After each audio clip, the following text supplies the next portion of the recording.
ফরহাদরা কেন লাল লাল ডিপি দেয় নাই? তাদের সেই সৎসাহস কেন ছিল না? কারণ তারা গুপ্ত ছাত্রলীগ ছিল। যত নিন্দে সে সেটাই পিন্দে।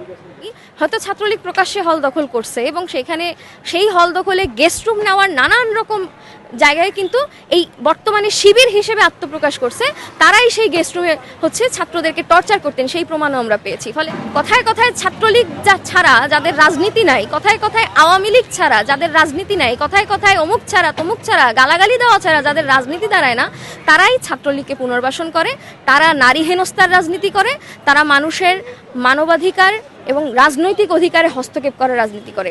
ফলে শেখ তাসনিম আফরোজ ইমি দিয়ে ছাত্রলীগ পুনর্বাসিত হয় না। আর একটা বিষয় হচ্ছে, শেখ তাসনিম আফরোজ ইমি কিন্তু জাতীয় নাগরিক কমিটিতে ছিল, আপনারা এটা জানেন, এবং পরবর্তীতে জাতীয় নাগরিক কমিটির ভেতরে মধ্যপন্থার নাম করে জামাত ঘেঁষা রাজনীতি যখন তিনি দেখেছেন, তিনি সেখান থেকে বের হয়ে এসেছেন। তাহলে তাসনিম আফরোজ ইমি তো ছাত্রলীগ করেন নাই। তাসনিম আফরোজ ইমি কি কোনোদিন ছাত্রলীগ করছে? করে নাই। এবং আল মামুন সম্পর্কে যে বক্তব্য দিয়েছে, সেই আল মামুন হচ্ছে পদত্যাগ করেছেন এবং প্রমাণ হিসেবে আন্দোলনে তার ক্লিপসগুলো আছে। সে, আমি যদি বলি, লাল ডিপি যদি এখন মানে নিজেকে জুলাই যোদ্ধা প্রমাণের একটা লিটমাস টেস্ট হয়, সেই লাল ডিপি তো আল মামুনও করেছিল। কিন্তু ফরহাদরা কেন লাল ডিপি দেয় নাই? কেন ফরহাদরা মানে লাল কার্ড দেখায় নাই তাদের ফেসবুকে?